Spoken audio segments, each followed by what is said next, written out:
Hang on. Where'd you get that from? Grandad gave it to me. What, just like that? Yeah, just arrived apparently. Is this right? Have you treated our little princess to a new gizmo? I thought it might come in useful for her studies. Well, it's very decent of you. Didn't even have to torture him. Well, if you really want to show your appreciation, you could take out that smelly bin full of your burnt chicken nuggets. The talk of the street. Talk of the street. The talk of the street. Talk of the street. The talk of the street.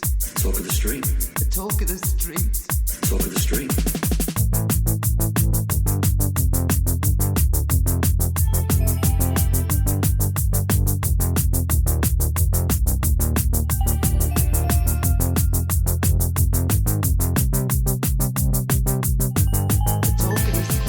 Hello and welcome to episode 347 of the Talk of the Street, an unofficial Coronation Street catch-up podcast that's carefully calculated that at this rate, by the end of the year, everyone in the street will have died of cancer. I'm Gavin.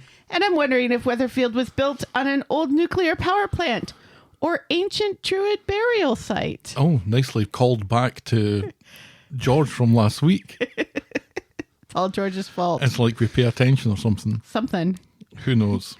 Sometimes. We will get into the nuts and bolts of this, I guess, in due course. Oh, didn't realise I was saying that. In the meantime, how are you doing, my dear? Yeah, all right. Still haven't got my biopsy results. My doctor got them on Tuesday. She hasn't called. She hasn't written. It's not even on the portal. The portal? I always depend upon the portal to tell me these things The first. portal. Although sometimes that's not great because sometimes you get results on the portal. And then you're Googling stuff, and then you're getting very, very nervous, and then your doctor's like, "Oh no, that it's okay. It just means this." Never Google stuff. Why are you Googling stuff? Well, because I don't understand what these results mean. Well, then you wait to speak to your doctor. No. Oh, okay then. I'm glad we got that cleared up. And then I've been having fun at work cataloging movie posters. Oscar auction talk. So Oscars this week. It is Oscars this week, but this isn't that podcast. Oh, never mind. I was much more into the Oscars rundown through the watching all the nominations and stuff last year than I was this year. I'm a little bit behind. Not too much. I think I've seen more than half, but not much more than half. Maybe 60% of them or something like that. I'd seen them all but one at this point last year. I think it was more than one because you didn't watch Robot Dreams until that was the last one. Because Robot Dreams wasn't out for months afterwards. I think I'm at 78%. I think I'm slightly ahead of you. I still have the 5 live action shorts, which we will see tomorrow. I have Sing Sing and The Apprentice. I have to watch the 688, which you have watched, and I have not. The Seed of the Sacred Fig, Girl with a Needle, which makes me regret the fact that I no longer have a Mubi subscription because it is on Mubi. Do you know what's put me off watching lots of these is I'm just sick and tired of watching war movies. It's the world we live in, my darling. Yeah, and I want to escape from that, please. Porcelain War, Black Box Diaries, which I'm going to watch after we're done with this. And that's it. And then the 5 shorts. Oh, you're probably going to be done by the time we're close to it. No. Because, I mean, I really don't want to pay money to watch The Apprentice. No, quite right. Just watch the BBC Apprentice instead. That'll get you equally angry. No, I refuse to look at Lord Sugar anymore. Thank you. How are you this week? Yeah, all right. That's good. Been coding like a bastard. Yes, 600 lines. That's become a phrase that the team now use and an acronym of CLAB hashtag. Coding like a bastard. Yeah. I was coding like a bastard today. Were you? Mm-hmm. Sexy. So much coding done. So much coding. Quite pleased with it. That's good. Good fun. That's good. We have so much to get through. Yeah, I guess we'd better start. We better start before someone else complains. Well, we'll get to that in due course. Shall we preamble, yes, my please. dear? Give us some of that programmatic Corrie news.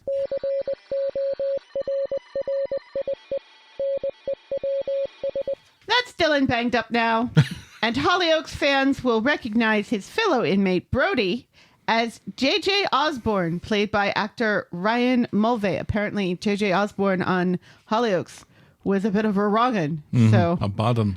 hopefully A rotten egg. that Rotten hasn't... apple. Bad egg. One of them. Yes, one of them. Now, there was talk that there was maybe crossover between the two soaps. Ooh. That the character that he's playing in Coronation Street would be the same character that he's playing in Hollyoaks, But they have different names. Are different shows with different cast, and that is not a thing. Different But names. maybe it should be a thing. Maybe it should be. Hey, if Abbott Elementary and It's Always Sunny in Philadelphia could have a crossover episode when they're on two separate networks, then surely. Well, I'm thinking of the good old days of Dallas and Knots Landing. Or, Scooby-Doo and the Harlem Globetrotters. Everything comes back to Scooby-Doo. And the Harlem Globetrotters. Well, old Curly. He doesn't have any hair. How we laughed. Yes. It's almost as if the Three Stooges had already made that joke. Yeah. Onward. Yes. Ever onward. Ever onward. Corrie actor Jeffrey Hinsliff, who died last September, left over £300,000 to his wife after fees and £5,000 to a nephew. So it apparently takes a long time for these things to be made public and go through the courts and stuff. I guess it does become public when it goes through the court. It's a matter of public record, but Right. This feels a bit invasive. This is invasive Corrie news. Yes. It's none of our business. Well, whose fault is that, Mr. Scooping the whole Catherine Tildesley last week and not cutting it out? Huh? This is what you get for that. You get news about a dead man's amount of money Estate. given to his wife. And finally, Colson Smith has said he has received his final script and that a storm is coming. Also, he is training to run in a marathon, so not letting the moss grow on him anytime soon. Well Good for him. done. Well done, Colson. And happy trails, running all over the place. He should come over here and do like the Boston Marathon or the New York Marathon. That would be cool. And then we could go and cheer him on and hold a little poster saying, "Go Colson, go." I don't think I could be bothered to do that. I would totally do that. Well, you can do it yourself. Oh, hand him little cups of water. Well, we say it's water. And that's Corrie News. That's Corrie News. Life affirming as always, Mahelen. Thank you very much. Well, except for the dead guy. Yeah, sure. Now let's move on to the feedback section that I like to call Everyone's a Critic.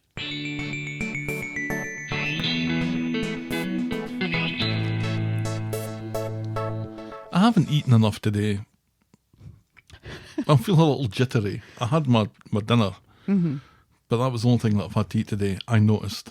I was feeling that way when I first got home. I was really worried, and I ate a banana and I laid down and I drank a glass of cranberry juice, and then it was fine. Full spectrum of a story there. Yes. Thrasher writes, speaking about last Do week. you want to eat something? Nah, I'll eat after this. Actually, I think I have some hunter sausage underneath the desk. Not like that. So Thrasher writes, speaking about last week, what a lot of people don't know is that for the first few days after you have a kidney removed, your body literally becomes a rubber ball. That would explain Rob's ridiculous rebound back over the banister, apparently. Betsy seemed to be the only one acting like an adult last week. Not going to lie, this week was outrageously bad, although it was good to see Julie again. Anyway, we'll get to that. Yes. Then Stephen writes, a few weeks ago I had one of my Coronation Street dreams. Stephen has Coronation Street dreams. Yes, they do. Poor Stephen.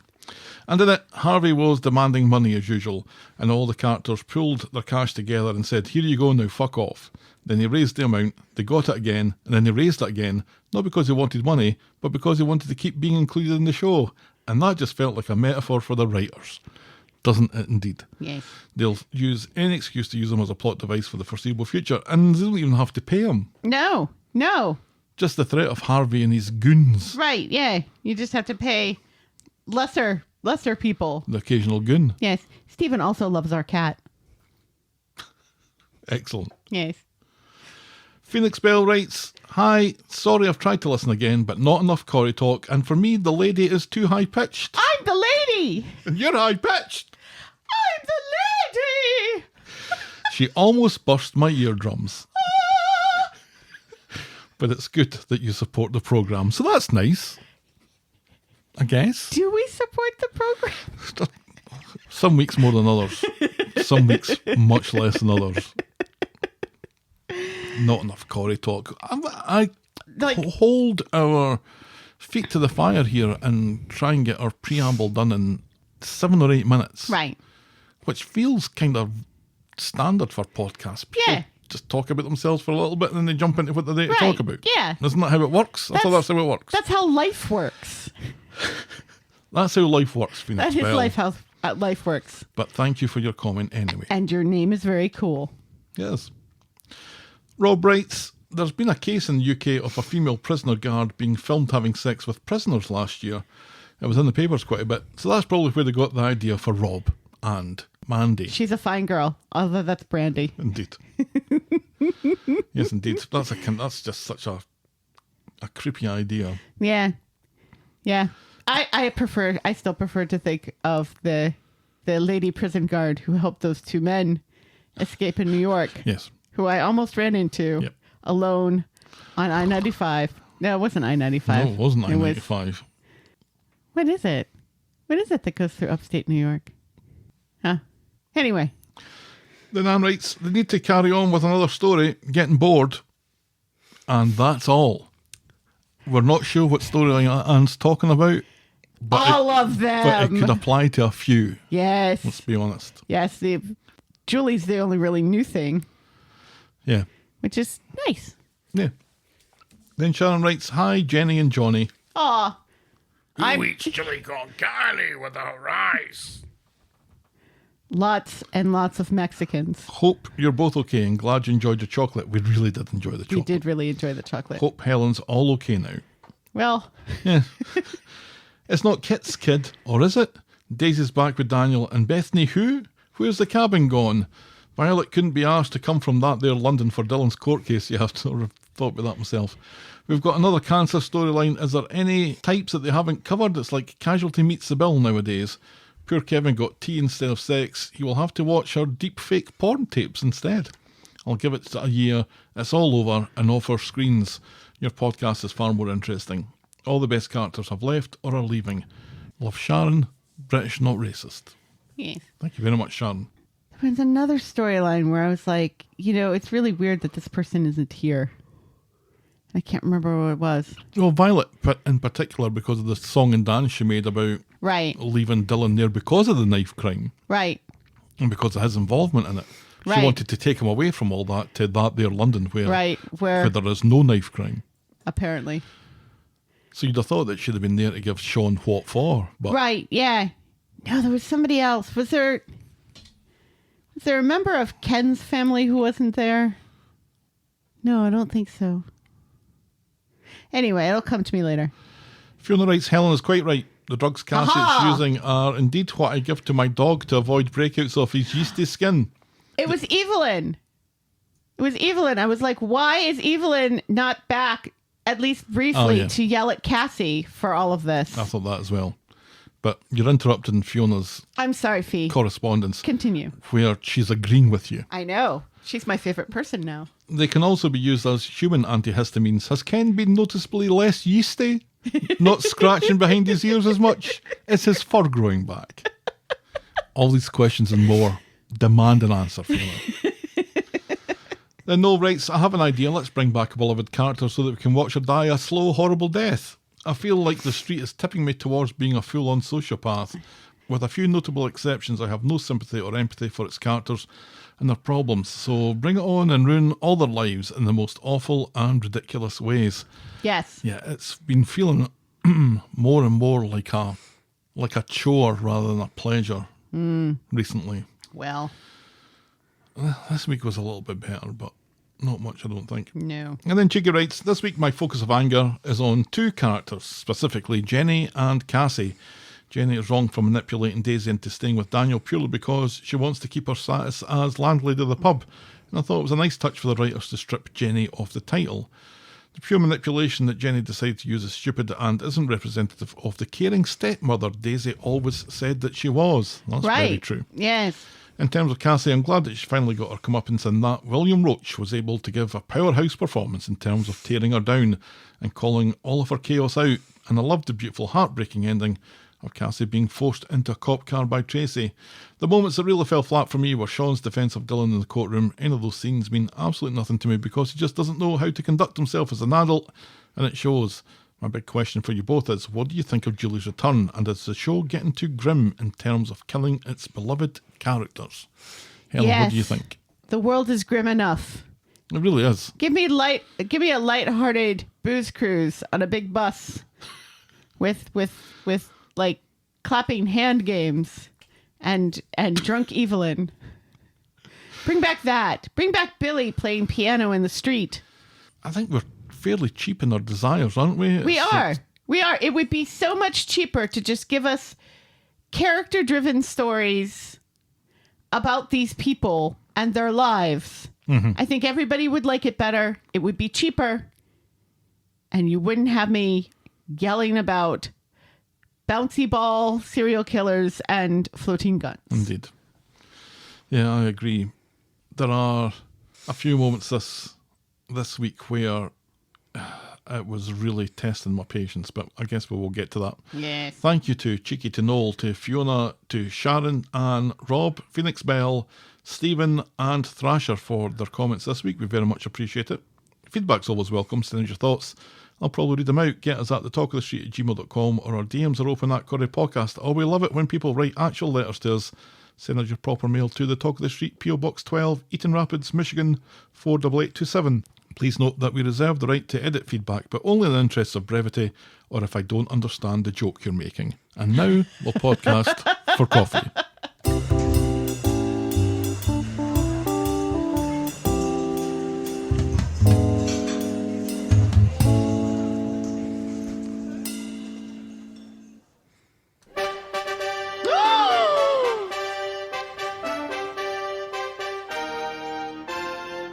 Friend of the podcast. Did you shorten that? No.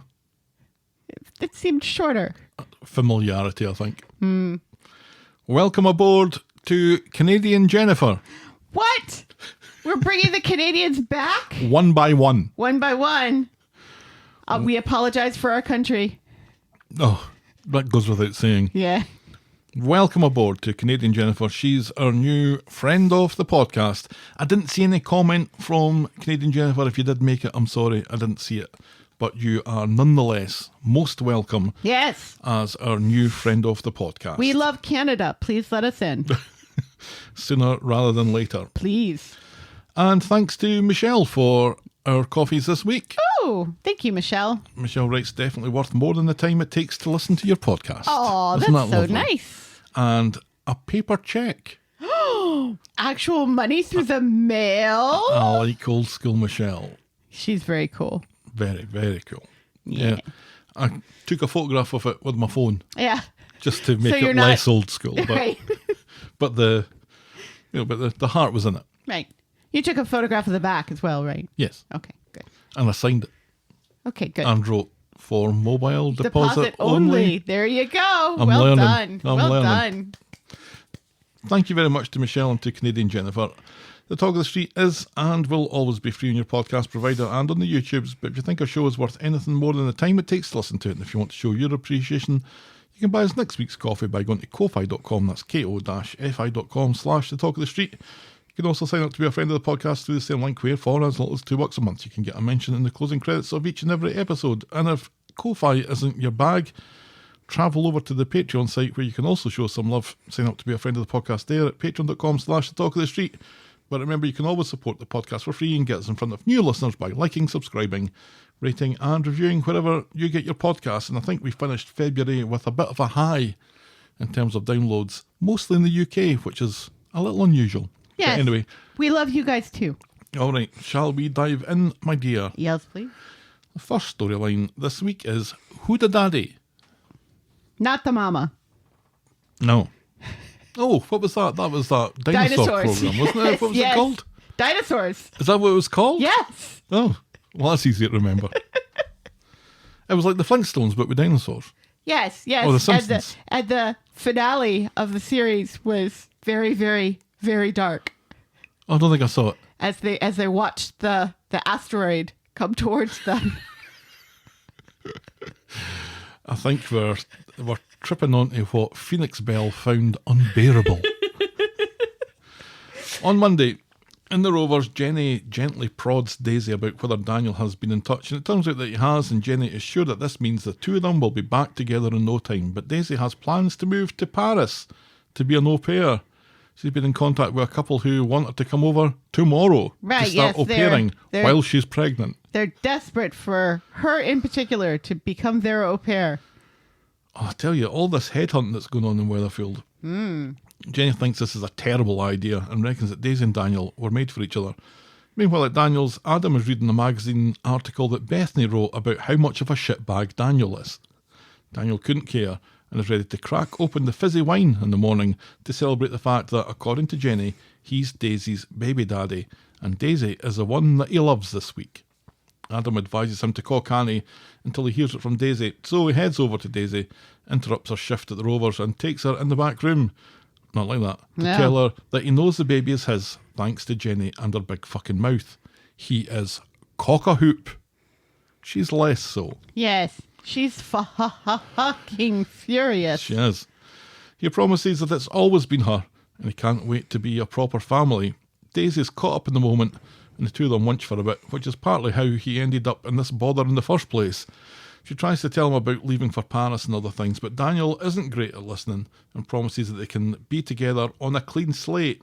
So later, Daisy tears a strip off Jenny in her big fucking mouth and reveals that, wouldn't you believe it, but Daniel's not the daddy. What? It's Kit. Kit the daddy? Here was me thinking that it was possibly going to be somebody like Ryan. Yeah. Or Tinker.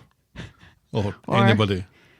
George. That she'd just been having secret sex. With everybody. But now she and Daniel are back together again. She can't very well tell him that it's not his. Jenny implores Daisy to tell the truth. The whole truth and nothing but the truth. Later, Daniel comes back in looking for Daisy, who isn't responding to his texts. That's fine. See if she's not responding to your text, leave her alone. Yeah, leave her the fuck alone. Jenny is upset that Daniel dobbed her in, but Daniel doesn't care. He's spoken to Adam and has drafted up a way to pay off Carla, so the pub will be theirs and all that debt will be gone. Rather than a solid trust fund, Bertie's inheritance can be a pub that doesn't make money. Jenny thinks this is a brilliant decision. Daisy comes back from her walk to find that the whole pub now thinks that Daniel is the daddy. A passing Kit initially looks upset by this, but when Daniel inexplicably suggests that Kit would have made a great dad, Kit says that he dodged a bullet. He was so annoying. I was trying very hard not to be like high strung and. Since when did you listen to feedback? I am always interested in feedback, but it's just so much of just taking over the situation. Mm-hmm. And, you have no right to say anything to Kit about this, sir. No. And you shouldn't be the one to be telling Kit that he's not the daddy. That's Daisy's job, not yours. I really find it hard to find new words to describe how much I'm loathing Daniel, but particularly this week when he's kind of high on his own supply, the smell of his own farts, yes, and stuff, and the whole smugness of impregnating Daisy is so unbearable. He's like all those Tesla drivers on South Park. Oh, boy, did that episode age badly. Quite a lot of them aged badly, let's face it.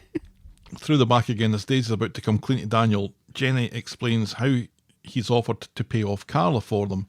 Daisy seems to be... And buy the pub. Yeah. Daisy seems to be the only one worried about how this affects Bertie and doesn't like the look of pretending that Daniel is the dad so that he clears their debt. Yeah. Jenny doesn't seem to think it's that big a deal and it's just a white lie. This is Jenny who was wanting Daisy to tell the truth moments ago. Right. Plus, you love him. So this makes it all better. And it's like, no, that's not how this works, Jenny. No. Daisy, though, claims to love Daniel the most and must tell him the truth. Meanwhile, Kit interrupts a gunnel argument about trash between Mick and Steve and grumpily shouts at them to grow up, something that upsets Gemma's wig in one of the quads. Inside, Kit tells Gemma's wig how upset he is about not being Daisy's baby dad. He felt sure it was his as well. Daisy goes to see Daniel, who is even more unbearable with his giddiness. He talks to the baby in Daisy's belly. Yeah, he's like, is it kicking yet? And she says, no, it's too soon for that. And then he's like, can I put my hand on your belly just to see if maybe it's kicking? And it's like, she just told you it's too early for that. Why are you doing this? He should know that. Right. The yeah, gestation you've had a period baby of a before, baby, right? Daniel. Right. Thankfully, my Daisy gets him God. to stop before it goes on for too long. She's about to confess when Daniel talks about his plan and how this is a great fresh start for them, and this is love, and they're a family. So Daisy just agrees. Let's all remember, Daniel's a drunk driver. Just always remember that. Amongst other things. Mm-hmm. Let's also remember that Daniel pushed his own father down the stairs. Yeah. And also But that's a bad thing, right? that Daniel was making out with Bethany before Sinead was even dead. Let's not forget that Daniel forced a sex worker to wear Sinead's cardigan. I think forced is a strong word, but I'm going to allow it. Right. He paid her to wear it. That's close enough. Not, a month ago, he was engaged to Bethany. Right. And was being very, very, very obnoxious to Daisy about how, oh, well, I don't love you anymore. And I'm with Bethany now, so you need to stop harassing me about all this. It seems that Bethany's thank you letter seems to have done the trick. Seems to have been the closure that Daniel was looking for. Apparently. Oh my God, he can just turn it on and off like a tap. Oh my God. Ugh. Well.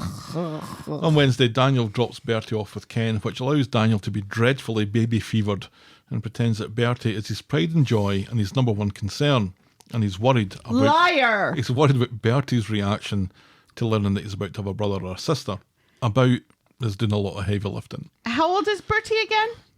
I don't know, 4, 5? Yeah, it will be hilarious in a few minutes when we talk about, yes. Ken tells him to get a fucking grip of himself. Meanwhile, Jenny is cooking breakfast for Daisy ahead of her 12-week scan. Daisy maintains that she didn't tell Daniel last night because it would have crushed him, so Jenny's not off the hook here. Jenny insists that buying the pub is great for Bertie's future, and Daisy is still slightly uncomfortable about pretending that another man's child is Daniel's.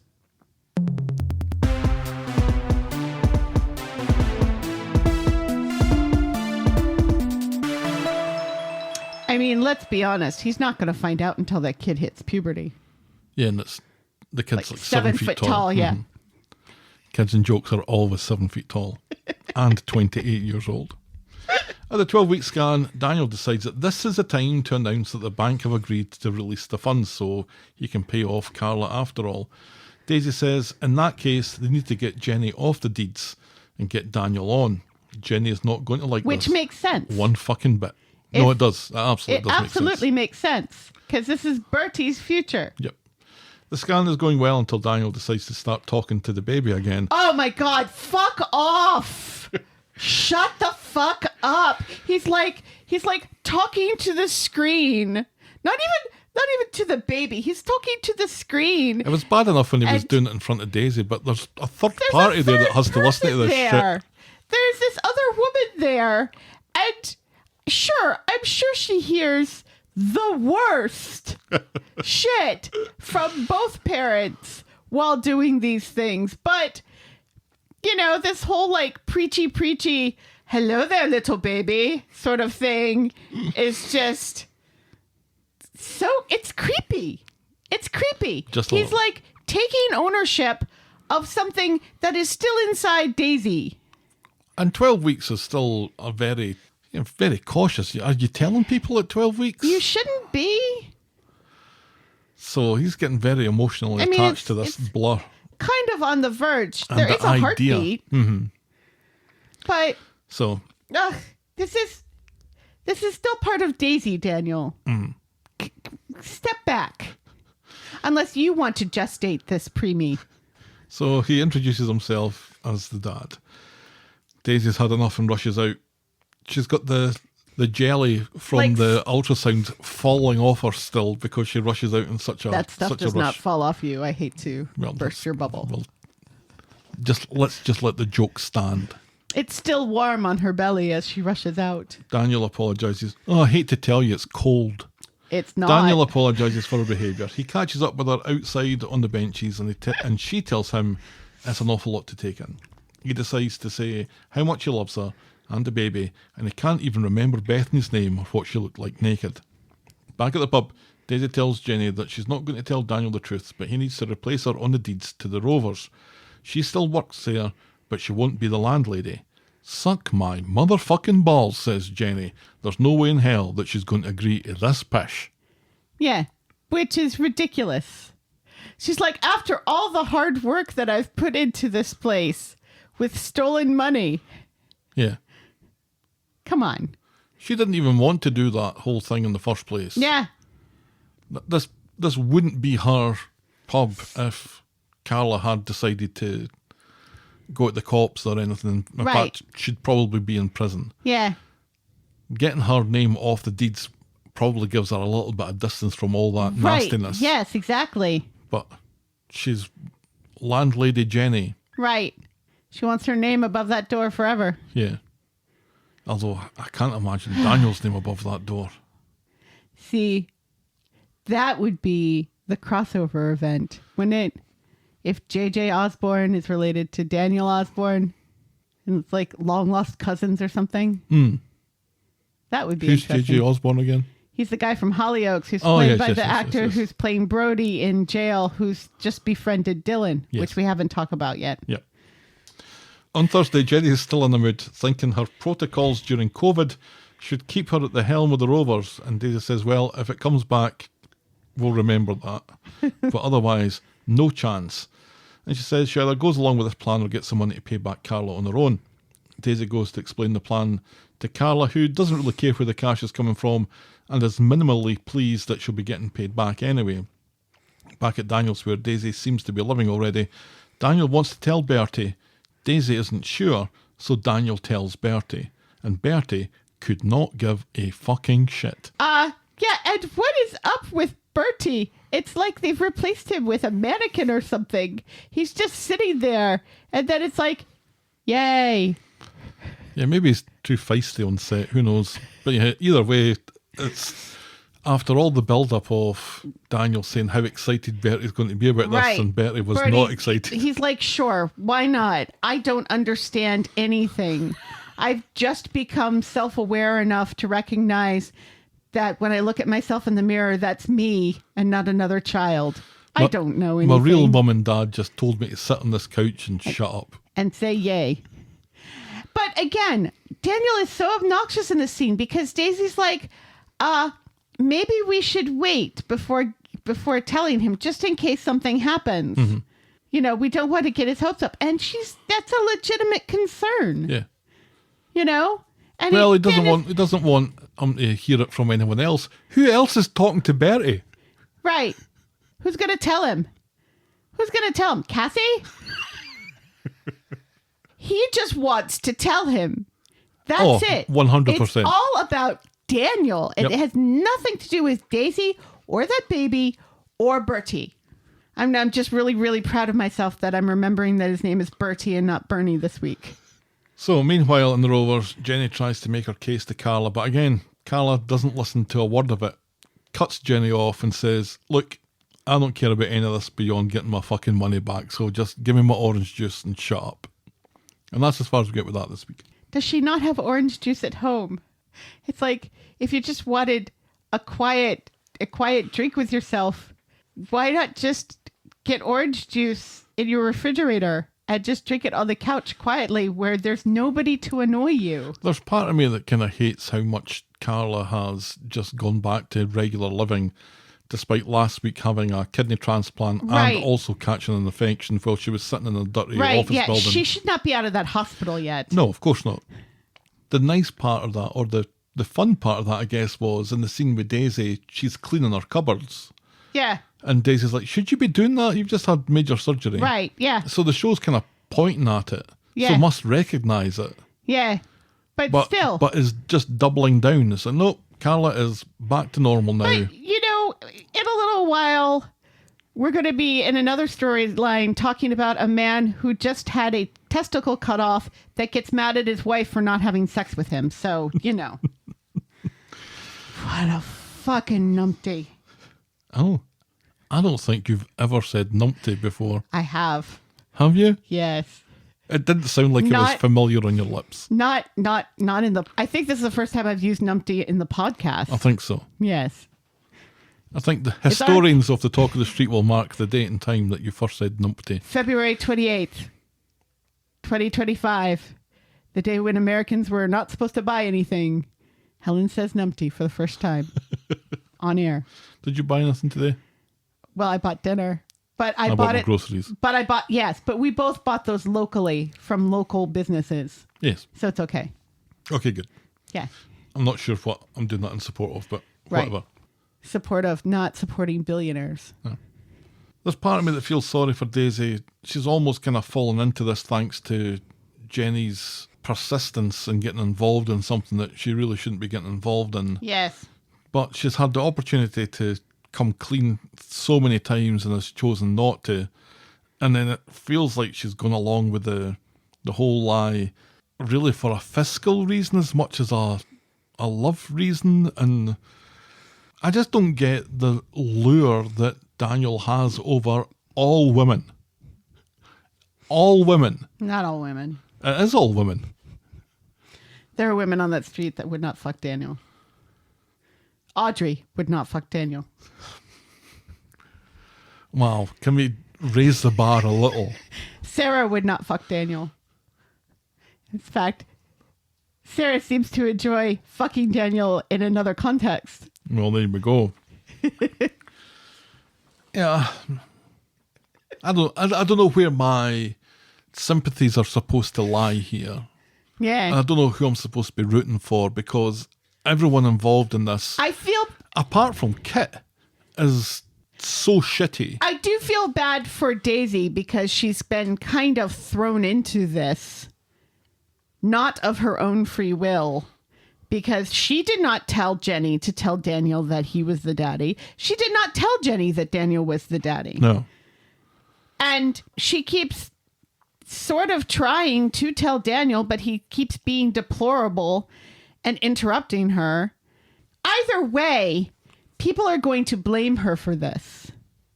Well, now Either they way. are, yeah. And The moment that she had to salvage anything is long gone. right. And, you know, and this thing got away from her really before she was able to control it because, you know, then Daniel's blabbing his mouth out in the pub and like even Fizz is coming over and saying, oh, I hear you're the daddy. And it's like, Fizz, this is none of your business. What are you doing? Maybe you should be paying more attention to how terrible your mother-in-law is. I don't know. Or keeping your daughter from burning down another house. Yeah, let's be fair, it's been a while since Hope's burnt down anything. No. Oh. Except for laying some sick burns on people on her social media page, wherever that whatever. is. Not a fan of this. No, me neither. But I also feel like so much of this is lazy.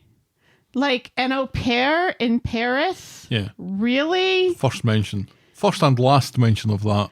Right. Yeah. You couldn't think of, oh, I don't know, a job that she's actually done before? That she might be Wasn't she good an au at? pair? I think she was an au pair, wasn't she? When she first came into the show. No, she was going to be... She came in and she was like dating that dude that left almost immediately. She was already kind of an influencer at that point, wasn't she? Something like that? I don't know. I guess there's no realistic reason why a pub in Paris would be hiring an English barmaid. Yeah. I don't know. It's if we're supposed to believe that Bethany every single time is getting headhunted by these magazines and things, isn't it feasible that Daisy would be headhunted by some organization or makeup brand to come and be their influencer in face of their social media or something like that? Well, given how people's SEO game is absolutely on point in Coronation Street, the fact that Daisy was an influencer in amongst them would have suggested she was kind of good at it. Right, exactly. But they've forgotten about that. Right, yeah, because she kind of toned it down after the acid attack. Mm-hmm.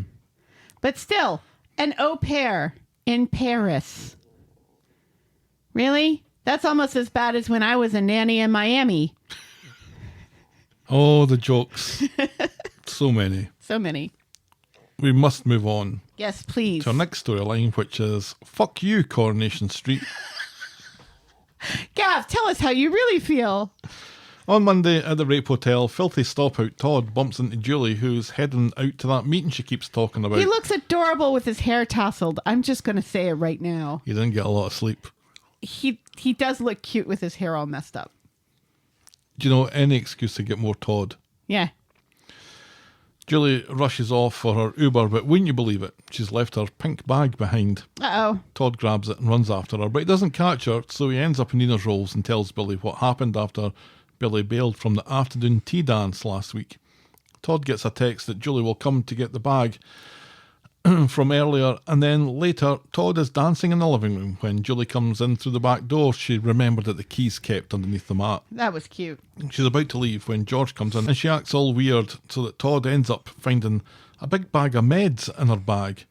Julie admits that she has cancer, but quickly hides that when Eileen comes in, and they have a lovely reunion and head out on the lash at the bistro, where they catch up on all the news about volume walls and issue-based storylines and floating guns that Julie's missed. Todd takes Julie back to the Rape Hotel, where she admits that her cancer is stage 4 and has spread to her liver and lungs. She's 6 ways fucked and will be lucky to see the summer. It was fun pretending to be here for meetings, she says, and she asks Todd not to tell Eileen she wants her sister to remember her as she was. Yeah. You want your sister to be so fucking furious and angry at you the second you drop dead. Yes. Because that's what's going to happen. Because she'll be so angry that you died and didn't tell her you were dying. I was worried last week when she arrives and she doesn't say why she's there, except for some and she's business. Really vague from about business her business. Reasons. So I was kind of worried about that. Yeah, she talks about business like 3 kids in a trench coat. Yes. When she reveals that she has cancer, I'm like, oh, maybe she's lying. Mm. But then when she starts talking about stage 4 and it spread into her liver and her lungs and starts mentioning that she's here for specialist treatment and she's not going to see the summer, or she's going to be unlikely to see the end of the summer. Yeah, she'll be lucky to see I'm the like, summer. What the fuck is Coronation Street doing here? Right. And why? I'm assuming that eventually Eileen will take her back to Wales, and that will be the end of Eileen. But isn't there a way that they can do that without killing off this lovely character whose belly is rumbling apparently, whose presence is that you or me? It's me. Okay. It's such a delight. It's so loud. I thought it might be me, and I was like confused because I have a full tummy. I haven't eaten. Yes, I know. Go eat something. Go eat a banana. And yeah, and this is the first thing that they do when they bring her back is immediately kill her off. Yeah. It's what on the earth is the point of this?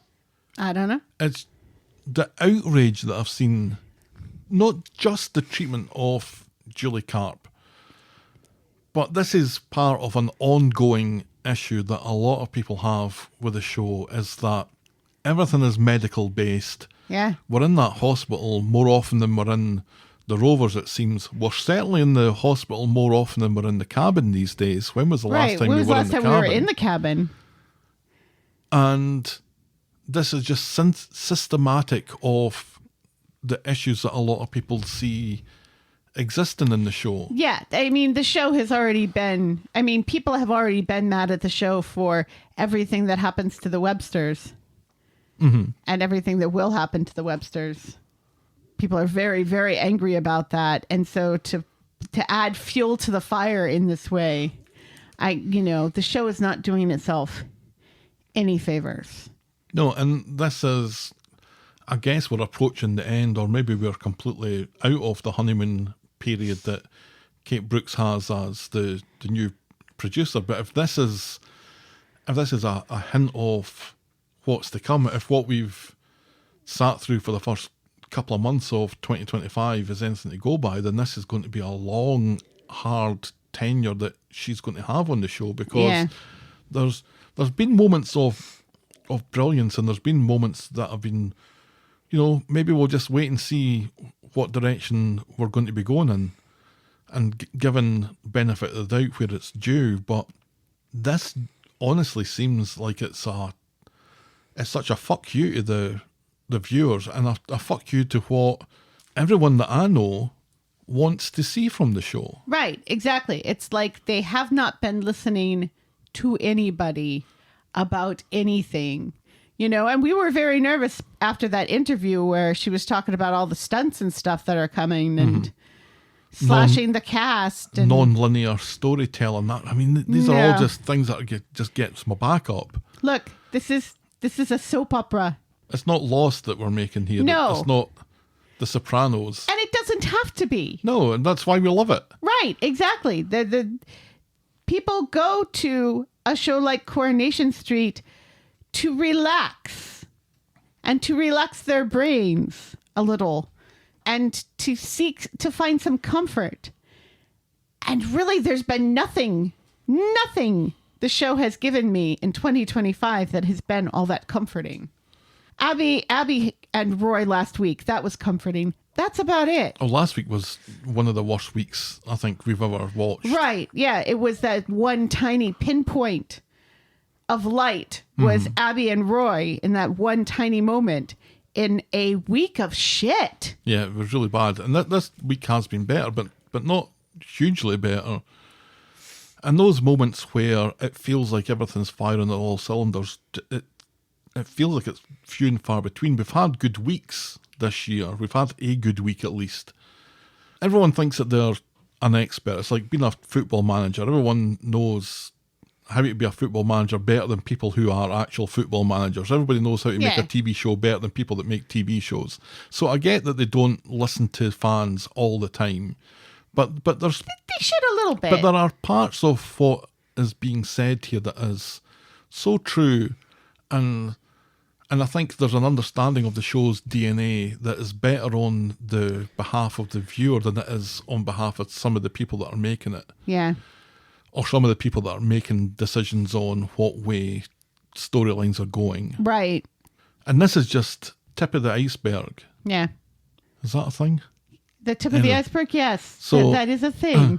So it just felt wrong. I felt like I was mixing my metaphor. But yes, we would dread to dive under the water like a penguin and see what the rest of the iceberg looks like underneath.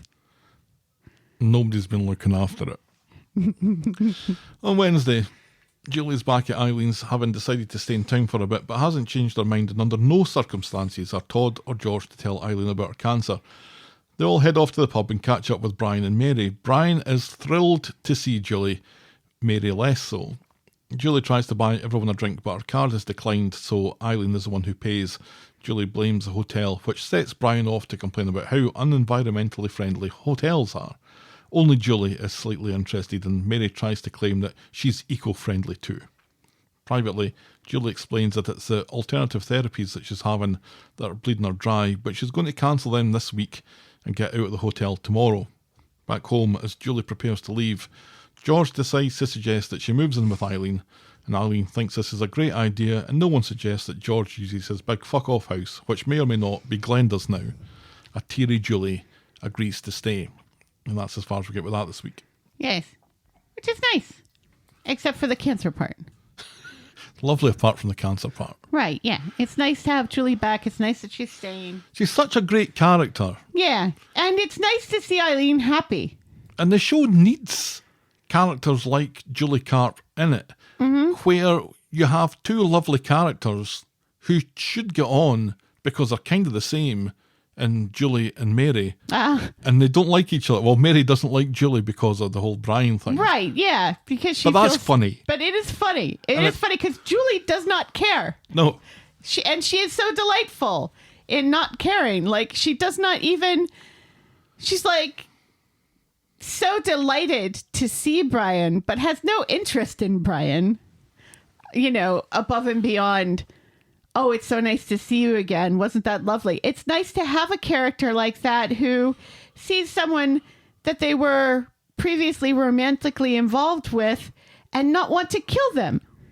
It's few and far between. Seriously. And it's a pleasure to see it. It is a ray of sunshine.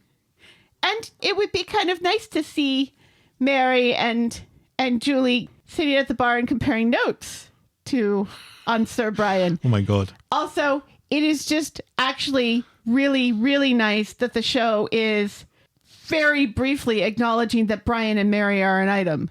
Because it's so it's very fucking infuriating how they're supposed to be an item and yet the show barely acknowledges it. There are little hints to it. Well, you know, Mary takes his arm and basically says point blank that they are an item. Finally, for the first time ever. And yet, we've all known that there have been an item for a while.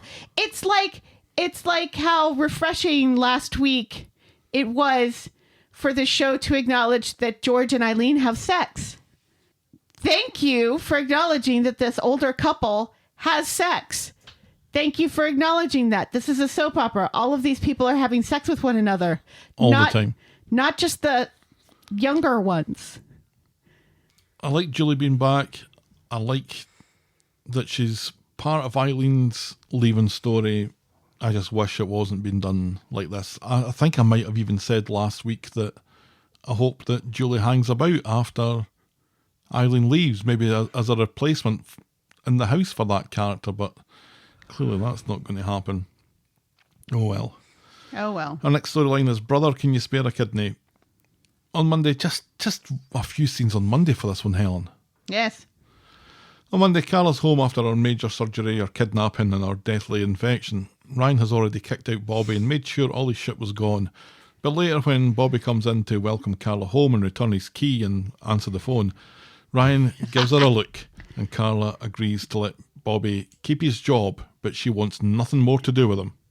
Later, Ryan thinks that Carla's still been a bit too harsh, so she confesses to thinking that she'd killed Rob, but now blames herself for him no doubt dying on the run, or leaving on the run, to come back for revenge.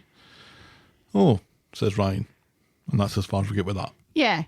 But, I mean, she should at least acknowledge that Bobby is right, that Rob has a way of talking to people as if they're the only one who can help him, and he needs them so much and everything. And for a kid who was so starved of parental affection, I can understand sort of why Bobby would be drawn back to Rob, but also acknowledges that he's seen the error of his ways and is, you know, and did try to get Rob caught. I thought it was strange that if you're going to let Bobby do one thing, would it still be working? He's quite good at his job. He's got the gift of the gab on the phone with the sales department. That's what he does. He's in the sales department. Yeah, we never see it. He's not stitching knickers. No, God, he's not. No. I wouldn't trust him with knickers. No. Let's just put it that way. Yes. And then swiftly move on. But if you're going to let him work there, then you've kind of forgiven him enough to let him stay there. Right. And you say you can still keep your job, but we are done. You're going to see him every day. Exactly. You're going to have to give him a performance review once a year.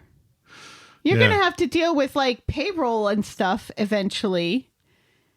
You're going to see one another at the holiday party. You can't be done with him. That's not how this works. So if you're going to let him work there, then you might as well just say, oh, fuck it. Fine. Right. Exactly. No harm, no foul. But this happens again, Bobby, and you and your trumpet can get to fuck. Yes, absolutely. Moving on, our next storyline is Stabby Dylan on the inside. I know he's not Stabby. On Monday, in Nina's Rolls, Sean is having breakfast with Dylan. He has a meeting with Adam later. Then Betsy comes in and promises to come over to cheer Dylan up later. No shagging, shouts Sean. So at the precinct flat, Betsy and Dylan get wired into the body and they chat about Mason and how much they miss him, and they end up celebrating Mason's life by getting their hole. I think they have sex, don't they? They don't. They don't. That's the whole point. Was it just a kiss? It was the kiss, and it seems like maybe something started, but then Betsy stopped it. But all of that happens off camera, so it is confusing. But when we get back on camera, Betsy is apologizing if she's led Dylan on. See, the only thing that made me think that they hadn't got their hole was Dylan wasn't tucking his shirt in. No. Because they always show somebody tucking their shirt in after sex. Right. Which, why would you do that? Unless you've also gone to the bathroom and wiped yourself off. Yeah, you're giving yourself a wee wipe with your shirt tails. That's what you're doing. That's gross, man. Well, that's what curtains are for. Yes, that's so much better. It's a black light nightmare. Yes. So Betsy regrets it and they agree to be mates. But then Sean comes in and he must smell the lust in the air and he goes ballistic. Not least of all because Dylan missed the meeting. And Dylan insists that he and Betsy are just mates and reveals how terrified he is of going to prison. On Wednesday, Dylan is sitting morose on the swings at the precinct, which is enough to attract the attention of racist Kelly. She's like, is there misery somewhere? Prison? Do I smell prison? She goes over and introduces herself. And he's like, Dylan, yeah. I'm racist Kelly. And he's like, yeah, I know who you are. And she's like, yeah, I've kind of become a local celebrity by not dying. And being horribly racist. Yes. And not having a proper redemption arc. Correct. It is nice that the show is acknowledging that they don't know one another. It wouldn't have surprised me to find that Dylan's got racist Kelly's phone number in his phone. Right, exactly. And when she first went over to him, I was just kind of like, oh, that's nice. She's going to be the one to kind of comfort him here. Not thinking that they don't know one another. I just kind of assume, especially since they're fairly close in age, that they would have run into each other at some point. Right. But then it's, I'm racist Kelly. And it's like, oh, okay. They don't know one another. Allow me to introduce myself. Yes. My name is Racist Kelly. Yes. And this is Frankie. But you're not Kelly. No, No, I'm racist Kelly. There's a difference. Yes. I'm the Kelly, character. you mean Kelly the Chin? Yes. I'm the character that they brought in after Kelly the Chin left to go ride the TARDIS. Not a euphemism. But they still wanted a character who was thin and blonde and kind of gobby. So that's me. And we didn't suggest for a moment that Kelly had a prominent chin. That was because her dad was Rick the Chin. Rick the who Chin, did have yes. a prominent chin. He did. He was 95% chin. Yes. If I remember. And he really loved his plants. So racist Kelly says she's been inside and Max is... I miss that. Can we have a bad guy who's really concerned about his plants again, please? We never knew that we had it so good with Rick the Chin. Seriously. Or Ray Weinstein. No, I'm glad Ray Weinstein's gone. But I thought he was a good villain. He was a good villain. No, I was uncomfortable every time he was on the screen. But Rick the Chin. I love Rick the Chin. I'm sorry he's dead. So, racist Kelly says that she's been inside and Max is currently there, and with Dylan heading there soon, she inadvertently draws attention to the fact that this is all kind of repetitive. She tells Dylan that everything Sean and others have told him about prison is pish, and she advises him to show no fear and trust no one, just like the X-Files. She tells him to laugh, just like she did. Can you remember racist Kelly laughing ever? No. No, neither can I. Later, also... Even when she's been happy, she doesn't laugh. No. No, when she's happy, she's just not frowning. She's just smirking a little bit. Later, all suited and booted, Dylan and Sean are in Nina's roles. Alia wishes him luck, which is Sean's cue to give Alia a hard time for representing Ant and Dec. Alia says, as far as the court is concerned, Dylan is no different from them, and that does not go down well. How very fucking dare you? Alia leaves them to it. At the court, Dylan decides to try to explain why he was carrying a knife when no one's asked him a question, and he makes it sound like he threatened Aunt and Dec with a knife, and the judge now thinks that this is a far worse crime than he's been charged for, and she suspends proceedings to take counsel. Dylan and his big fucking mouth have just made matters worse. Adam is furious at Dylan and Sean's stupidity, but it turns out that the judge is happy to keep it at possession, and he ends up getting 6 months at the STC, being taught occasionally by Daniel, seeing as it's his second offence. Sean, who has had a couple of outbursts in court, tells Dylan that he's a good kid as he gets dragged off to his fate. Yeah, because the judge says, if it hadn't been for you, it's not inconceivable to think that Mason would still be alive. And Sean's like, well, that's not fair. Yeah, but it's absolutely true, though. It is very true. If there was Dylan no knife himself there, has said it. If there was no knife there, then how does Mason get stabbed? Right, exactly. In the pub, Sean finds Adam and wants to launch an appeal.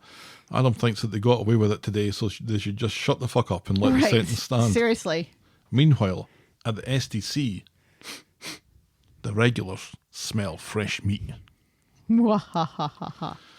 So on Thursday, Sean catches Adam and Daniel in Nina's roles and asks Daniel to look after Dylan in the STC, but Adam does not want to entertain any chat about appeals, thank you very much, because working with Sean has been a fucking nightmare. Right. So in the STC, Daniel briefly asks Dylan how he is. And right, and he's very good.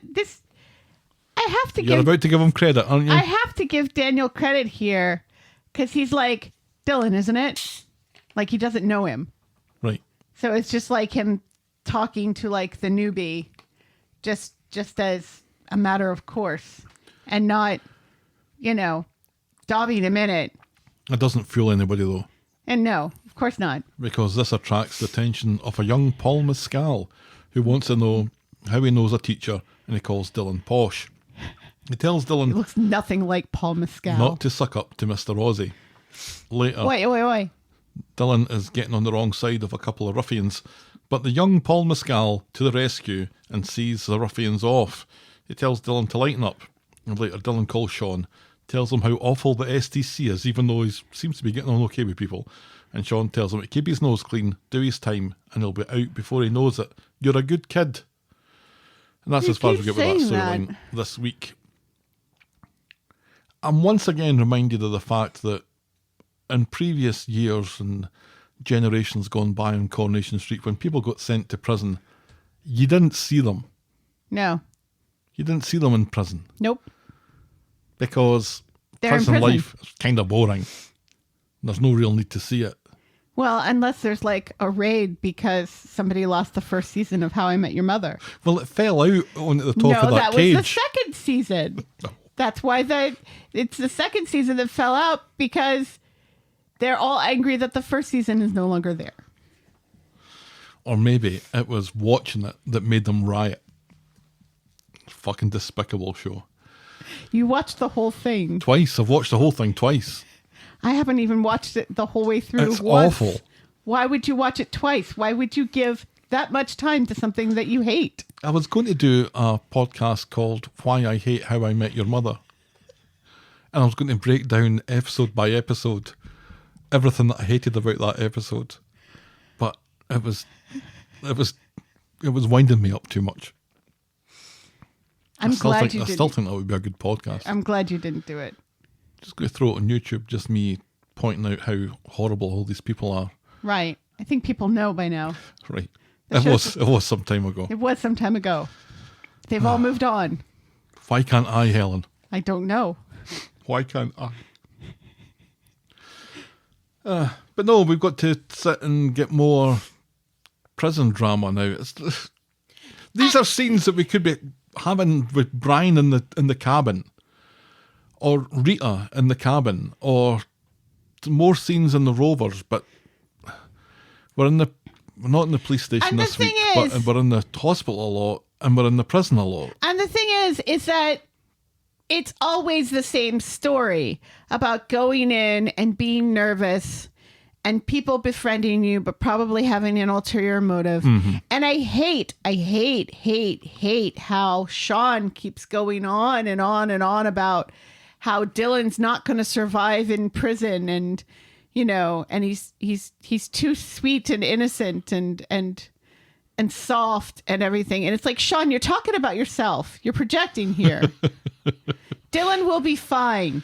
It's 6 months. It's not even a year. Yeah. Somebody died, and Dylan is only getting 6 months. Yeah, and Dylan is partly responsible for that. Right, yes. And, you know, he could have gotten 2 years. So you'd think that Sean would be jumping for joy, but he's not. And this is Dylan's second offence. Right. And Dylan was a horrible bully to Liam as well. Right, And yes. okay, so he was being bullied into being a bully, but Right. that doesn't make it okay. No. And also, if you're constantly talking about your kid and how your kid's going to die in prison and your kid could never survive in prison while your kid is sitting right next to you, that's not helping him. No, I was really surprised when they phoned home because apart from getting a little bit of verbal when they arrived about crying and stuff, Right. a little bit of Shawshank there. Right. Apart from that, and apart from bumping into a guy who looked like he was going to blacken your eye, Right, yeah. everything that we've seen has been fairly sedate. It's been very tame. So when he picks up the phone and says, "Oh, it's just exactly how I thought it was going to be," I was like, "Is it?" Because it seems that you're just kind of getting on with things, and you seem to have made a friend, and You're fine, yeah, you know? maybe you won't be fine in days and weeks to come, but right at the moment, that's probably better than you expected, isn't it? Yeah, he doesn't even have a roommate. He's in a cell by himself. With a phone. With a phone. How is this any different from home, essentially? You're getting 3 hots and a cot, and not just a cot in a room by itself. You know, you're not being made to do anything except go to school. Yeah, you've got to listen to Daniel for a few hours a day. Right. And not even that, because he teaches one class. There can be a few hours of one class. There could be a couple. Who knows? We God, never I see hope it. not. And there are other teachers, I'm assuming, there somewhere. Mrs. Crawshaw's probably there now. Oh, I'll come back, Mrs. Crawshaw. All is Please. forgiven. She wanted to fuck Daniel, remember? yes. Why? All right, we'll move on to Valleys of the Ken doll. I quite like this. On Monday, at number 1, Cassie gets a message that her iPad is out for delivery. And Steve comes in and offers to take her to lunch at Delphine's. Now, Delphine's is Weatherfield's premier fancy restaurant. Mike Baldwin used to take women there all the time when he was wining and dining. Yeah. And a little 69ing. Not in the restaurant, though. No. Apart from that one time. We don't get to see it, though. No. We have seen it in the past, but if we're not going to cabin, we're definitely not getting Delphines. He wants to We're also apologise. not seeing the 69ing. I'm trying not to think about that. I'm still thinking about Audrey and Daniel having sex. There's people. Actually.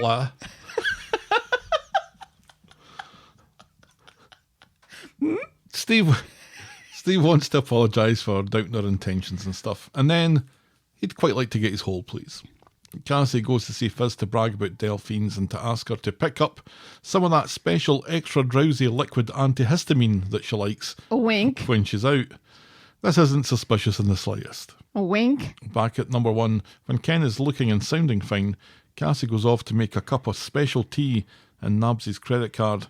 When she and Steve get home from Delphine's, she's shocked to see Amy playing with a brand new shiny iPad. Yes. Ken claims that he got it for her to help her with her studies. Yes. And it's not drowsy at all. And Cassie is fuming at this. Yes, she is. Privately, though, Ken admits to Cassie that he doesn't remember buying the iPad and he's worried that he's losing his marbles. On Wednesday, Ken gets back from the shops empty-handed.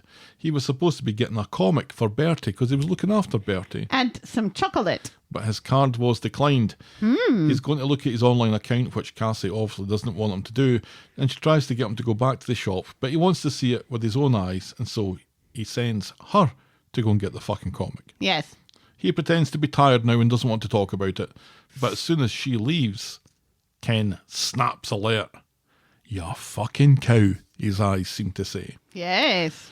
When she gets back and makes him a cuppa, he swaps their mugs around and Cassie quietly shits herself. Yes, she does. I'm on to you prick, he says, and she admits to feeding him antihistamines. I was shocked that she so easily told him. Yeah. I thought she'd hedge a little bit more. She did try. Not really. Half-hearted, sure. Right.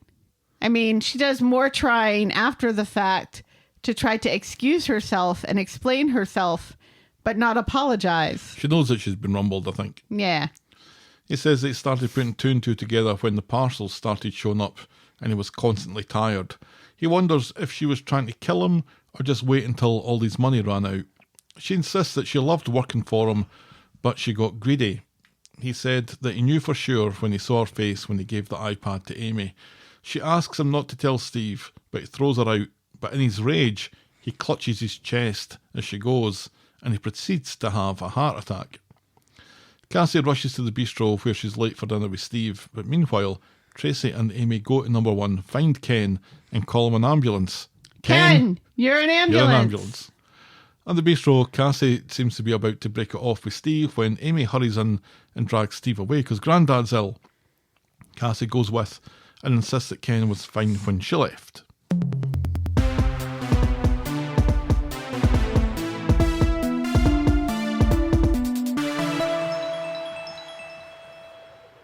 While Tracy argues about how Ken could be left in that condition, the Scottish doctor that we've seen before... Yes! What was he that... I was like, woo! Sexy cardiologist is back! He's a Woo! cardiologist. That's right. Yes! So who was he? Who was he with? Cardiologist. Sexy cardiologist. I can't remember. I just remember his beautiful, beautiful face. He's got a lovely accent as well. And the hair. He confirms the heart attack and they'll be fitting a stent. It's a standard procedure, but at Ken's age it's a factor, and he recommends that no one buys Ken. Tim!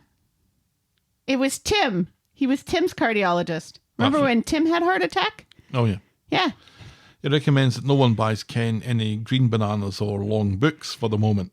Cassie rushes off, upset at what she's done or that she's been caught. Later, Ken comes round from his surgery and says one word, Rosebud. Oh, Cassie. Cassie's at number 1, packing up her stuff and looking forlornly at what she's thrown away. At Tyrone's, Cassie is trying to find the car keys while Hope is having trauma about telling Jack that she likes him.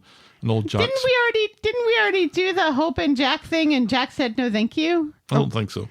It was Jack, right? It was Abi and Kev's kid who... There was that whole storyline where Hope was like so sure that Jack liked her, and Jack is like, we're friends, and that's it, kid. I don't remember it in that much detail. Jack's mates are treating her like a beg, whatever that is. Yeah. You're the only one who listens to me, she says. I'm on a rush, says Cassie. But when she rushes out, she bumps straight into Tracy, who calls her a disgrace of a human being, just as the coppers turn up. A bitch. Arrest the bitch, says Tracy. The bitch. And so... She's got her by the hair. And so the coppers arrest the bitch. Cassie. And one of the coppers who arrests Cassie in real life is Rob Mallard's partner. Really? Mm-hmm.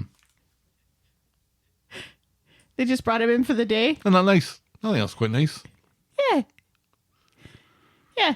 It's nice that the show kind of acknowledges that he's gay. No, it doesn't. But they give his partner a job, so. Yeah. Yeah. Just to say, you're under arrest, you bitch. Yeah. On Thursday, Nina's Which Rolls... one was he? The one who said you're under arrest. Oh. He got a line. Yeah. Nice. On Thursday, in Nina's Rolls, Daniel and Adam are ruining the day that they ever let Cassie into number 1. In hospital, Amy, Steve and Ken are doing the same. Tracy, though, is fucking fuming that the police have let Cassie go. She's also fuming that people are giving Bertie credit for rumbling Cassie. Yes.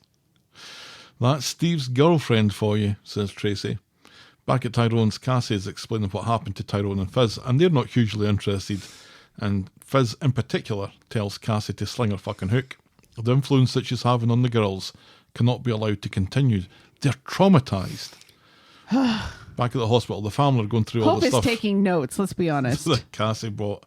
Steve is very keen to keep his hands on the air fryer. But then Cassie comes in, and despite Tracy and Steve trying to throw her out, Ken agrees to listen to her make her case. But her case is a really poor one. It really is. She promises to pay Ken back and apologises for her betrayal. She just thought it was easy money and enjoyed caring for him. But then he let her go. So when she came back, she tried to make sure that Ken depended on her more. And it really is just a rubbish excuse. It really is. It's terrible. And then, like, when they're like, well, what about the money then? Why did you start stealing money as well? And she doesn't have anything to say for herself. Well, I just wanted nice things. I thought I could get away with it. It was just easy. Right. Which is not an excuse. No. And not something that you could ever say that would give you sympathy. It was one thing to be drugging him. Right. But it's another thing to be stealing from him. Right. And the two together. Apparently stealing a lot. She had to have bought a lot of air fryers for Ken to no longer have any money in his account. No, she hasn't taken all his money. Well, the card's been declined. Isn't that the card attached to his account? No, that never happened. He was lying about that. Oh, that's right. Mm-hmm. Yeah. It's another storyline where a card is declined. And Julie, it really that we've does already happen. talked about. Yes. Yeah. Yes. But Cassie warns Ken of Tracy's bad intentions and her eyes on her inheritance. Right, yeah, which is so fucking rubbish.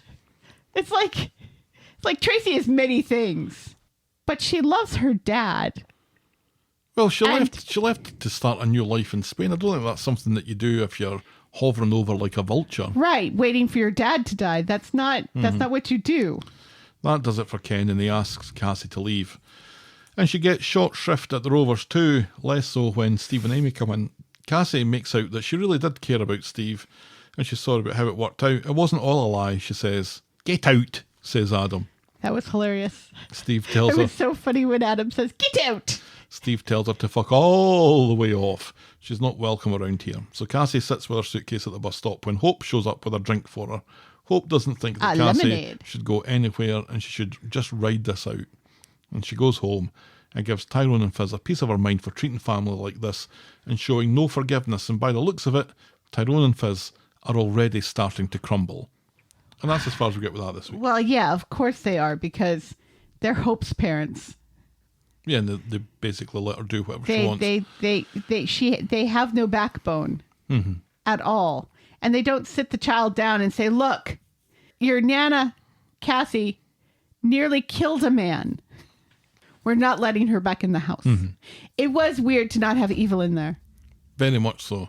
It was Especially very weird. When Evelyn really has been calling this since day one. Right, yeah. And she's only just up the road at college. So... Did she officially leave for that? Yeah. That's the reason why she left, because she wanted to live in the dorms like a normal student. Make it make sense, please. Imagine you are 18 years old. You've gotten into college. You're so excited to be living off away from home for the first time in your life. You're so excited to experience some independence. You open your dorm room door, and there's your roommate, Evelyn. Putting her colours in. You turned down that racket. Yeah. I just didn't think that she'd actually left, but it seems that she has. Yeah. But again, realistically, she should be there. She would be loving it. Well, not loving it, no. but she would be basking in her righteousness. This is the sort of thing, because supposedly the door is still open and, she's just taking more time off because she came back for something else briefly and then left again. Yeah, she's gone off doing theatre stuff, Maureen Lipman. Right. But still, couldn't she take a day? 5 hours, tops. Come in. Look smug. Gloat. Leave. And leave. Yep. To tell Tyrone and Fizz to grow a backbone and don't listen to their daughter. And leave. Now, I haven't liked the Cassie and Ken relationship developing like this. It disappointed me because I liked it when they were good together. Yes. And going off to Portugal or whatever, and and all that fun stuff. I liked it in those moments when Cassie was manipulating the situation, but she was kind of doing it a bit delicately, and she wasn't really doing much wrong. She was just trying to get herself a holiday, and fair enough. Right, and she looked guilty. Yeah. And then she stopped looking guilty and was stealing money and buying air fryers. And maybe this is just who she is. And you know, Evelyn has been telling us since the start that this is who Cassie is, and she'll always let you down. So I'll look at this story, and I think I've enjoyed it mostly. And I did enjoy the kind of comeuppance and the way that Ken, who we always suspected had his suspicions, right, revealed how much he knew and when. I enjoyed that. And I liked seeing Ken getting something like that to do. And the whole swapping of the cups, I thought was brilliant. Yeah, I liked that. I liked that. And then she's like, she's not quite sure what to do. And she picks it up and she's going to drink it. And Ken barks at her to put it down. He should have just let her drink it. He should. But the way he like barks at her to put it down, I liked that. Mm-hmm. But he's like, what have you given me? Heroin? Right. Ken. She's been spending money on smack for you. I think you would have known about it. Right, yeah. If it was heroin, dear, you would have known. It's like, no, it's antihistamines from Freshco. For a dog. Yeah. I still like to think of it as for a dog. He is scratching behind his ears less. That's good. So, out of everything that's been happening recently, this felt maybe the most Corrie story. Yes. Just a kitchen drama, literally. Right. And it did feel like there was some character development along the way as well for everybody involved. Because in the beginning of the episode, Steve and Amy are giving Tracy a hard time for giving Cassie a hard time. Yeah. And then by the end, it's all come round again. It's all come round again. And they're like, fuck off. We don't like you anymore. Go away. It does leave Tracy in a very favourable light. It does. But that was funny that she was so outraged that Bertie was getting credit for this. Yeah. And, you know, some people just are bad. And Cassie is maybe just one of those people. Yes. She should run for president. Now you. Let's move on then to our penultimate storyline. Sucks to be a Webster. Yep. All right. On Wednesday, Ronnie shows up to visit the Websters and take Jack to football, and Kev is already getting a bit sick of being told to rest and doesn't appreciate Ronnie helping out. He thought Debbie was going to do this, so he was okay when Debbie was going to do it, but isn't happy that Ronnie's doing it. Right, because Ronnie has a penis. So this is a encroachment on his manliness, that another man is taking care of things. It's okay for a woman to take care of things in his eyes, but not a man. No. Because he is deplorable. Well, I hate him so much. I'm going to complain about this quite a bit going through this storyline, but this is really the start of it. And I was, and I think we were both, singing the praises of how Kev was reacting to the news that he had testicular cancer. Yes. He was concerned and he was worried. Yes. But he had a sense of humour about it, and he was mature. Yeah, and hugging Tim. Yes. And being a normal human being. Fragile and emotional. Right. Yeah. But now he is converting through this week back to being the caveman that he has been throughout decades of the show. It seems like all of that empathy and maturity was stored in that one ball. And that was the cancer that they cut out. Yeah. Oh, or did they?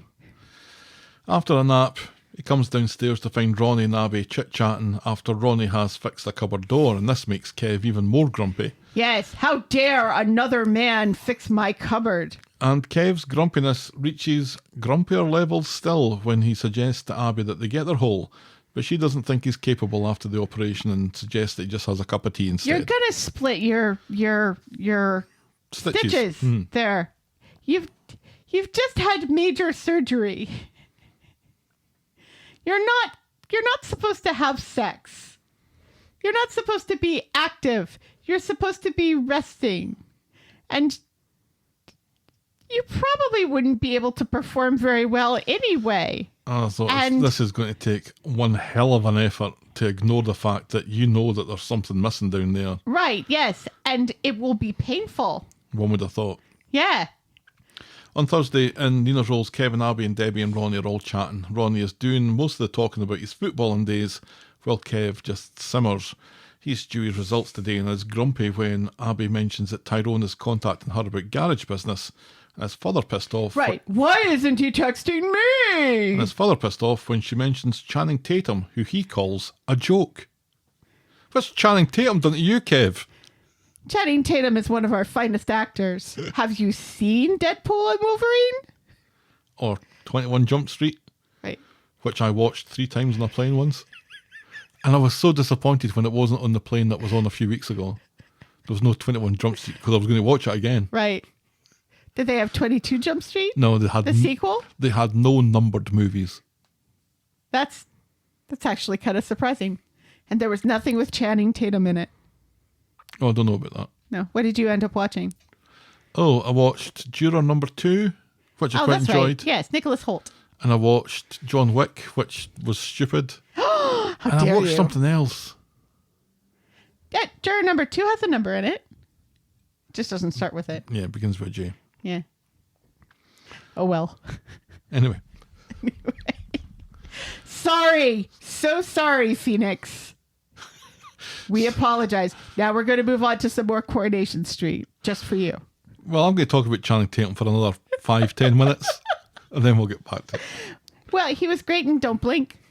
Anyway. You like that movie. I like Channing Tatum. I do think too. He's perfectly fine. You know what's a great Channing Tatum movie? And he's very charismatic. Do you know what's a great Channing Tatum movie that I love very much and have rewatched many, many times? Magic Mike. No. Logan Lucky. Oh, yeah. That's a great movie. You love that movie. Did I? Everybody loves that movie. I don't remember. That was the first movie where not Daniel Radcliffe. Why did I say Daniel Radcliffe? Daniel Radcliffe will never be James Bond. Let's get back to this, shall we? Fine. With the doctor, later, Kev learns that his cancer has spread to his lymph nodes, so it's chemo for He's Kev. fucked. And that's Barcelona fucked. Back home, Abi tries to take care of a terrified Kev, but he tells her to go to a counselling session as planned. Kev can't sit at peace on his own though, and he soon goes back to work.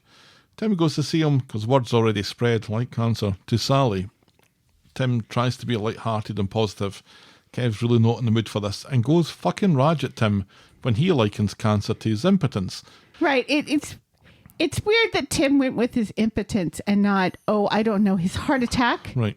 Because at least the heart attack was something that might kill him, like cancer. But what Tim is going for is, here was Balls. my impotence, something that could be construed as being questioning my manhood, and Right. you've lost your testicle, which, again, Do you really is think Tim similar. is thinking that deep? Well, he pretty much says that. Yeah.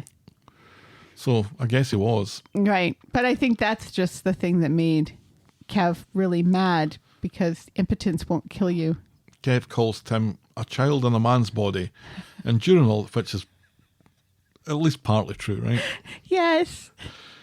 I don't want to give him credit, but he is right. Tim is a child in a man's body, but not like that. When Debbie and Jack catch wind that Kev's cancer has spread. Meanwhile, Abi is in Nina's Rolls and speaking to Roy about chemo and how it's tough on the loved ones too. Back home, Debbie advises Kev to keep on top of his emotions, and she wishes Abi was there, but Kev angrily says that he can look after himself, and Abi's his wife, not his keeper and not his maid, and he goes back out again. He heads to Nina's Rolls, where he catches Abi and Ronnie having a chat and laughing about how awful her therapy session was. Kev slinks out unnoticed, and back home he quizzes Abi on where she was and who she was talking to, and she says she was at the cafe chatting to Roy, but doesn't mention Ronnie. So later, Which is weird. It's like, when she would all have. of this, yeah, she absolutely would have said, oh yeah, and then Ronnie came in and I chatted with him a little bit too. Because it's totally normal to chat with the partner of your partner's sibling. Yeah. They're basically in-laws. They're family. This is not weird. So later when Ronnie comes in to drop Alfie off or something, Kev quietly fumes while Ronnie and Abi enjoy a friendly chat. And when Ronnie goes... About hoodies. Abi says that Debbie landed on her feet when she started seeing Ronnie and his wonderful arms. Yay. And Kev says nothing, and that's as far as we get with that this week. And I'm so disappointed that Kev resorted to form, because it was really, in telling this story, it was good that they showed Kev in a more emotionally attached way.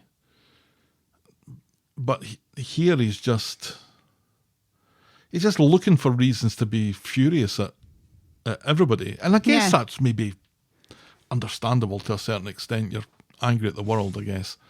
But following on from those moments where he was having a bit of introspection and realising he needed to go to the doctor and he needed to speak to the doctor and he needed to go to his doctor's appointment and he needed to go to the hospital appointment and doing all the right things. Doing the right things for a couple of weeks seems to have made him worse on the back end of it. Right, yeah. It's kind of like he did all the right things and the cancer still spread. And so he's really angry about that. Mm-hmm. Which is understandable because, you know, they do say the prognosis, on the show they do say the prognosis is good, but... That word that rhymes with diagnosis, yes, says Tim. Yes. A man in a child's body. Yes.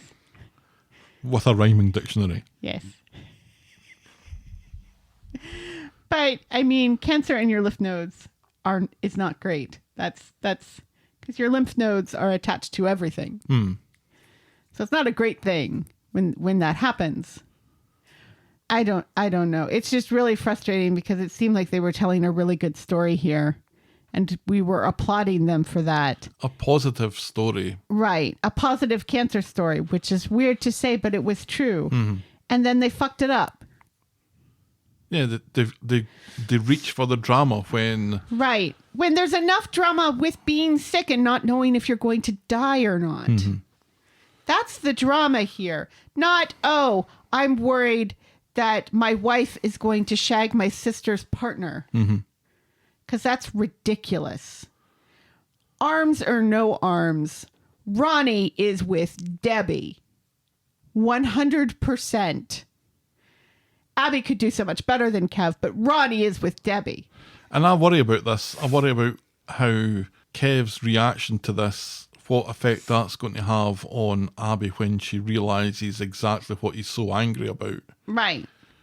And also... Because he's not angry about the cancer at the moment, or he's not seeming to be angry about the cancer. He's angry about everything else. He's really just angry about the cancer, I guess. Abi, in the state of mind that she's in, and she's pretty fragile at the moment too.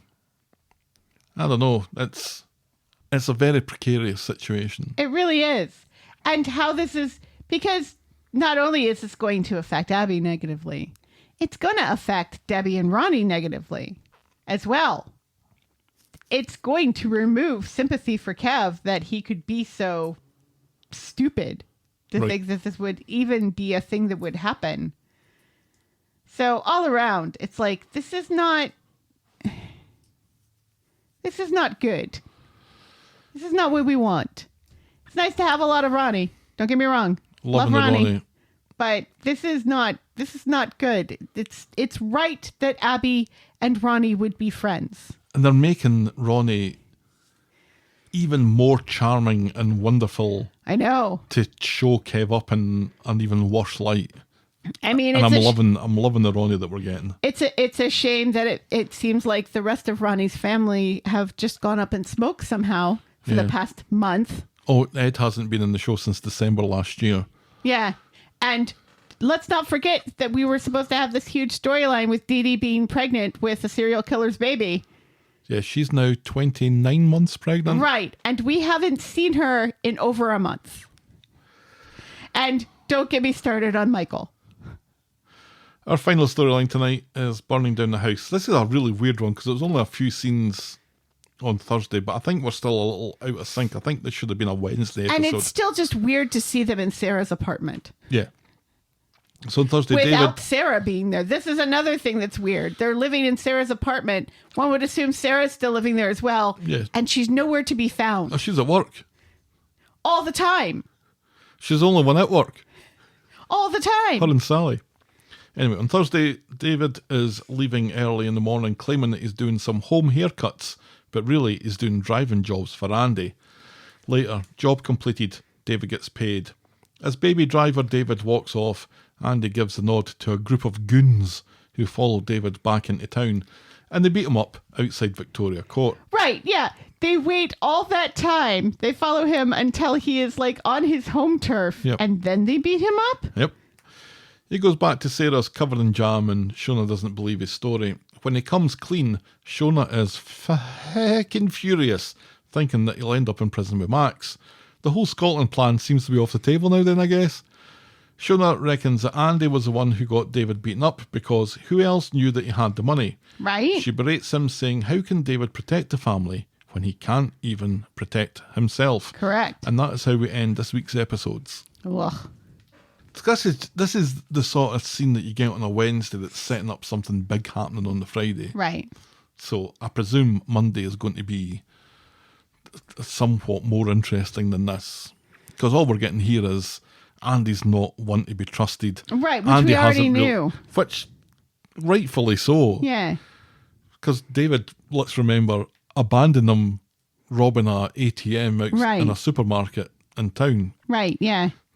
Outside the precinct. Is the insinuation that Andy is actually one of Harvey's goons? That's what I was assuming, but then it's like, why would you have these guys beat up David and steal the money if you want Harvey to get the money? That doesn't make sense. Why would Harvey have people beat David up when David is trying to pay him back? Then again, we know that Harvey's not a deep thinker. No. Because he's done other really stupid things in the past that make no sense. That time that he broke his hand? Right. Well, there's that. Yes. Mm-hmm. And also, let's not forget that his auntie is the one who's supposed to be the head of this empire. Yeah. Not Harvey, who is in prison. Yep. And so can do very little, realistically. I don't know. I am bored of this I'm bored with this storyline. as well. I just... And again, like, we treat Harvey like he's a real person still, when he's very much not a real person on the show anymore. No, it's the boogeyman. Right, yeah. Him and his goons. Right. Well, but at least we see the goons. We get to see the goons. The goons do stuff. Harvey is just... Do you want to make this hard or do you want to make this simple? Right. Oh, Do you I'll want to make do it- this? I'll make it hard, please. Do you want to do this the hard way or the easy way? And then we cut away, forgetting that David can hold his own in a fight. Well, David was beaten up like this a couple of weeks ago. This is like the second Right. time this year that he's been beaten up. Right. When he's supposed to be wiry and good in a fight, he put Gary in a coma. He'd be able to, because he's wee and Right. squirrely, Yeah. he'd be able to duck under between the Right. legs of one of the goons He and can- make good his escape. He can float like a butterfly and sting like a bee. So Max isn't going to Scotland then because everyone's scared about Max going to prison with Harvey. Right. Well, I'm assuming that it takes a while for the process to happen where he would go to Scotland, and they've got to think of a good reason to send him to Scotland. I don't think we can legitimately use things like this take a while after we've seen Carla recover so quickly Well, from that's- kidney transplant. That's hospitals in the human body. That's not prison. We can't let prison be something that happens very quickly. Well, unless it affects the plot, Right. in which case, have at it. And maybe, and like you said, we didn't get very much this week, so who knows? Well, that was the week that was Coronation Street, unbelievably. Helen, what was your moment of the week? Moment of the week. It's so funny. Last week was really terrible, and yet I knew what my moment of the week was right away. This week wasn't as bad And yet I can't. Oh. Ken and his magic teacups. Ken rumbling Cassie. Yeah. Yeah, I think so too. I really enjoyed those scenes, and that was my pick of the storylines, I think, this week. Right, yeah. And just the way that he's like, he moves the teacups and just sits there and waits for her to come back. Mm-hmm. And then watches her reaction and then stops her at the last minute before drinking the tea. Still think you should have let her drink it. Yeah. But Ken rumbling Cassie is our Moment of the week. Moment of the week. boring moment of the week. Yay. Poor Bertie. Like father, like son. Daniel telling Bertie that he's going to be a big brother, and Bertie half-heartedly says, yay. I was so sarcastic. Oh, it's just... Bertie hates Daniel as much as we do. Is that boring? Who cares? That's our Boring moment of the week. You know what? I kind of love that that's my voice. For boring moment of the week. It's been like that for like I know. 6 years. I know. And I love it. Excellent. It's me. That is you. Yeah. Let's now move on to my non-scientific weekly Twitter poll that I'm calling Yay! I still hate that dog noise. That's your voice that's on that as well. It is not. It would be better if it was. I'm sure. All right, so Because it's every not week... muh, it's meh. It should be meh, not muh. That is me. It's muh. Now, every week, at the end of this week's shows, I ask our Twitter followers to rank the show in terms of yay, meh, or zzz. It was a resounding negative response last week, but this week, the responses were zzz, 35.1%, meh, 37.3%, and yay, 27.6%. So a much better score this week, but still fairly middling. Sharon Emo says, best day this week was Wednesday with Ken rumbling Cassie. Agree. Banging excellent episode. Either side of it, okay-ish, but not great. And I hate the prison scenes with Dylan and the crime scenes with David Platt. Why can't Corrie let characters go to prison for 6 months and just be off screen? We don't need more prison/youth offender scenes. Grinding my gears. If it wasn't for some of the excellent legacy cast like Sally, Ken, Rita, etc., I would give up on Corrie altogether. I only watch it to find out what's going on with them. I think a lot of people are in that boat as well. Sharon Emo. Chatterbox says, far from perfect, but tons better than last week. John McNee says, anyone who doesn't think this week was better must have forgotten how truly abysmal last week was. Yes. And says, I thought better than last week. Loved the Tracy Cassie cat fight. That was good as well, actually. Yes. I need that to continue. Also, the friendship between Roy and Abi has been great again. However, Carla booting Bobby out of the house was the highlight. And Law says, a big improvement on last week. Liked the Barlow scenes plus Daisy and Jenny and Debbie and Ronnie and the Julie scenes. And it was nice to have a little break from certain characters. Not happy we have yet another prison storyline and that Julie is terminally ill though. So some good comments and good thoughts from our Twitter followers there. Of course, Helen, the last thing that we're going to do is let the Twitter followers influence our scores. So, right, especially since Twitter is run by a Nazi. I ask you, what is your score out of 10 this week? Yeah, I'm going to give it a 5 this week. A 5 as well it was for me, better. I think. It was better than last week. It would have scored higher if there was less Daniel and Kev. Yeah, there was an awful lot of frustrating elements to this Right. week. And then the whole Julie thing just really put me in a bad Mostly mood. run by men. So a 5 for me as well. All right, let's wrap this one up then. This episode was brought to you with thanks to our friends of the podcast. Daisy, French Helen, Pickles, DT, Wendy, Noel, Canadian Helen, Christy, Shandy, English Victoria, Aurora Yvonne, Heather Westerfield, Russell Whiting, Jackie B, Brittany Porter, Lauriana, Tina, Stephen, Leah, Tara J, Fiona B, and Canadian Jennifer. Thank you ever so much, folks. Thank you, thank you, thank you. If you've ever lived a double life of hairdresser by day, getaway driver also by day, write in to tell us about it. We're thetalkofthestreet@gmail.com And we're at Corrie Podcast on Twitter, Facebook, Instagram, Threads and Blue Sky, or reach us the old-fashioned way, the Talk of the Street, P.O. Box 12, Eaton Rapids, Michigan 48827.